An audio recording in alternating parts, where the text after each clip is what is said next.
இது வரைக்கும் கார்போஹைட்ரேட் பற்றி நம்ம பார்த்தோம். நம்ம உடம்புக்கு எப்படி ஃபியூவல், அதுலேருந்து எப்படி எனர்ஜி கிடைக்குது அப்படின்ற விஷயத்த பார்த்தோம். இந்த வீடியோவில் ரொம்ப சுருக்கமாக ப்ரோட்டீன்ஸும் ஃபேட்ஸை பற்றி பார்க்கலாம். நம்ம சாப்பிட்ற உணவில் இருக்கிற ப்ரோட்டீன்ஸ், அதை லாஸ்ட் டைமே நான் சொன்ன மாதிரி இட்லி சாம்பார் சாப்பிட்றோம். அதில் எதில் ப்ரோட்டீன் இருக்குது அப்படின்னு சொன்னால் அந்த உளுந்தில் ப்ரோட்டீன் இருக்குது, சாம்பாரில் இருக்கிற பருப்பில் ப்ரோட்டீன் இருக்குது. இந்த ப்ரோட்டீன் எகெயின் திருப்பி நம்ம உணவு ஜீரண மண்டலத்தில் போய் சிறுகுடலில் அப்சார்ப் ஆகி சிறுகுடல்லே அமினோ ஆசிட்ஸாக பிரிஞ்சிருது. அமினோ ஆசிட்ஸாக பிரிஞ்சு அது திருப்பி லிவருக்குள்ளார தான் போயிட்டு லிவரில் போயிட்டு அது ஸ்டோர் ஆகி அங்கே ஒரு சில ப்ரோட்டீன்ஸை அது கிரியேட் பண்ணி கொடுக்குது. அதுக்கப்புறம் அது ரத்தத்தில் சேர்ந்து ரத்தத்தின் மூலமாக அது மூளைக்கு போய் மூளையில் நிறைய நியூரோ டிரான்ஸ்மிட்டர் இந்த மாதிரி கெமிக்கல் மெசேஞ்சஸை கிரியேட் பண்ணுறதுக்கு இந்த அமினோ ஆசிட்ஸை ஹெல்ப் பண்ணுது. மற்ற உறுப்புகளுக்கும் போகுது. முக்கியமாக மசில்ஸ்க்கு போயிட்டு அங்கே மசிலில் அமினோ ஆசிடாக கன்வெர்ட் ஆகி இது எல்லாமே அந்த மசில் பில்டிங்க்கு இந்த புரோட்டீன் நமக்கு ரொம்ப ஹெல்ப்ஃபுல்லாக இருக்குது. ஸோ இதே போல தான் நம்ம சாப்பிட்ட உணவில் இருக்கிற ஃபேட்ஸும் சரி. இந்த ஃபேட்ஸுக்கும் கார்போஹைட்ரேட் புரோட்டீனுக்குமே ஒரு மிகப்பெரிய வித்தியாசம் இருக்குது. இந்த ஃபேட்டு நம்ம சாப்பிட்ட சாப்பாடில் இருக்கிற ஃபேட்டு, அதாவது மார்னிங் பிரேக்ஃபாஸ்ட்டில் தேங்காய் சட்னி சாப்பிட்டா அந்த தேங்காயில் இருக்கிற ஃபேட்டு சிறுகுடலுக்கு போய் இது லிவருக்கு போகாது, ரத்த நாளங்கள் மூலமாக போகாது. இது லிம்ஃபாட்டிக் சேனல் மூலமாக, லிம்ஃபாட்டிக் சேனல் லிம்ஃப் அப்படின்ற ஒரு விஷயம் நம்ம உடம்புல இருக்குது. அது மூலமாக இந்த ஃபேட்ஸ் எடுத்துகிட்டு போய் திருப்பி சுப்பீரியர் வீனக்கவா மூலம் வீனஸ் சிஸ்டமில் ட்ரைனேஜில் அங்கே போயிட்டு அதுக்கப்புறம் தான் இது உடம்புக்குள்ளார போய் ஒரு செல்ஸ்க்கு போகுது.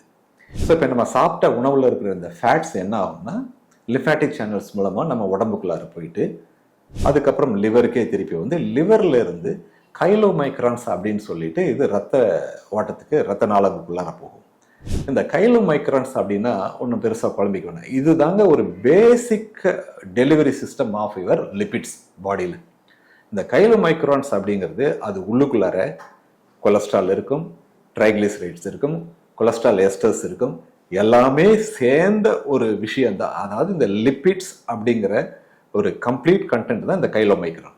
இந்த கைலோமைக்ரான் என்ன பண்ணும் அப்படின்னா ஒரு செல்ஸ்க்கு தேவையான கொலஸ்ட்ராலையும் ட்ரைக்ளிசரைட்ஸும் கொலஸ்ட்ரால் எஸ்டர்ஸையும் கொண்டு போய் டெலிவரி பண்ண வேண்டியதுதான் இதனுடைய வேலையே. ஸோ எதுக்கெல்லாம் தேவை? கொலஸ்ட்ரால், ட்ரைக்ளிசரைட்ஸ் ரெண்டுமே வேற வேற. ட்ரைக்ளிசரைட்ஸ் அப்படிங்கிறதும் ஒரு வகையான லிப்பிட் தான், கொலஸ்ட்ராலும் லிப்பிட் தான்.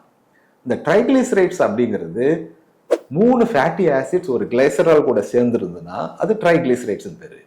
இதனுடைய chemical formula is different. Cholesterol அப்படிங்கிறது இதனுடைய chemical structure is different. 2 different lipids.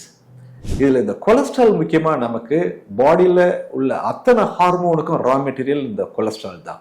அதனால கொலஸ்ட்ரால் இஸ் எசென்ஷியல். ஸோ அந்த மாதிரி எந்தெந்த ஆர்கன்லாம் நம்ம ஹார்மோன்ஸை ப்ரொடியூஸ் பண்ணுதோ அந்த இடத்துக்கு இந்த கைலோமைக்ரான்ஸ் போய் கொலஸ்ட்ராலில் ரிலீஸ் பண்ணிட்டு வரும். அடுத்து இந்த ட்ரைக்ளிசரைட்ஸ், இந்த 3 ஃபேட்டி ஆசிட் சொன்னேன் இல்லைங்களா, இந்த 3 ஃபேட்டி ஆசிட் அட்டாச் ஆனது கிளைசரைல் பாண்ட் கூட அட்டாச் ஆனது இந்த ட்ரைக்ளிசரைட்ஸ் உடம்புக்கு எங்கெங்கெல்லாம் தேவையோ அங்கங்கெல்லாம் இந்த கைலோமைக்ரான் போய் ட்ரைக்ளிசரைடை ரிலீஸ் பண்ணிட்டு வந்துடும். கொலஸ்ட்ரால் எஸ்டர்ஸ் அப்படிங்கிறது எதுக்கெல்லாம் தேவையோ அங்கே கொண்டு போய் ரிலீஸ் பண்ணிட்டு வந்துடும். இதெல்லாம் ரிலீஸ் பண்ணதுக்கு அப்புறம் மீதி இருக்கு பாருங்க, இதுக்கு பேர் தான் கைலோமைக்ரான் ரெமனன்ஸ் அப்படின்னு சொல்லி பேரு. இந்த கைலோமைக்ரான் ரெமனன்ஸ் எகைன் திருப்பி லிவருக்குள்ளார போயிட்டு அங்க திருப்பி ரீப்ராசஸ் பண்ண ஆரம்பிச்சிடும். ஸோ இப்போ புரோட்டீன் நம்ம சாப்பிட்டோம், அது ரத்தத்தில் கலந்து லிவருக்கு போய் லிவர்ல இருந்து பிரெயினுக்கு மற்ற செல்ஸ்க்கெல்லாம் போய் பிரெயினுக்கு நியூரோ டிரான்ஸ்மிட்டர்ஸை கொடுத்து மசில்ஸுக்கு போய் மசில் பில்டிங்க்கு யூஸ் ஆகி இப்படி எனர்ஜியை கன்வெர்ட் ஆகி எனர்ஜியை ஸ்டோர் ஆகிக்குது. சப்போஸ் நம்ம உடம்புல குளுக்கோஸ் இல்லை, கிளைக்கோஜனும் தீர்ந்து போச்சுன்னா தான் இந்த புரோட்டீன்ல இருந்து குளுக்கோஸ் ப்ரொடியூஸ் ஆகி நம்ம மற்ற செல்ஸ்க்கெல்லாம் எனர்ஜியை கொடுக்குது.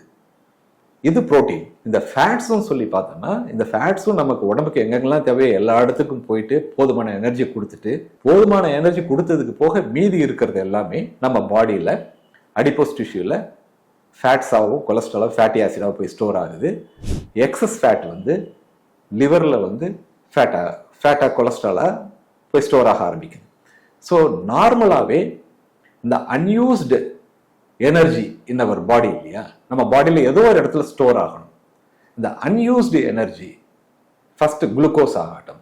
இந்த அன்யூஸ்டு குளுக்கோஸ் கிளைக்கோஜனாக கன்வெர்ட் ஆகி நம்ம லிவர்லையும் மசிலையும் ஸ்டோர் ஆகுது. அன்யூஸ்டு இந்த புரோட்டீன்ஸ் இது எல்லாமே நம்ம பாடியிலேயே மசிலில் அமினோ ஆசிடாக ஸ்டோர் ஆகிக்குது. அன்யூஸ்டு ஃபேட்ஸ் எல்லாமே திருப்பி ஃபேட்டாக கன்வெர்ட் ஆகி அடிப்போசைட்ஸ்லையும் நம்ம லிவர்லையும் போய் ஸ்டோர் ஆகிக்குது. இதுதாங்க நார்மல் ஃபிசியாலஜி. ஸோ இந்த நார்மல் ஃபிசியாலஜி எப்போ நம்ம பாடியில் அப்நார்மல் ஆகி நமக்கு பல டிஸார்டர்ஸை கொடுக்குது, இது அடுத்து வர்ற வீடியோக்களில் பார்க்கலாமா? முக்கியமாக இது கொஞ்சம் இன்ட்ரெஸ்டிங்காக இருக்கும்னு நினைக்கிறேன். ஸோ ஓரளவுக்கு உங்களுக்கு நான் கொடுக்குற இன்ஃபர்மேஷன் சரியாக வந்து சேர்ந்துருக்கும்னு நினைக்கிறேன். மறக்காமல் என்னோட சேனலை சப்ஸ்கிரைப் பண்ணிக்கிறேங்க. மீண்டும் அடுத்த வீடியோவில் சந்திக்கலாம்.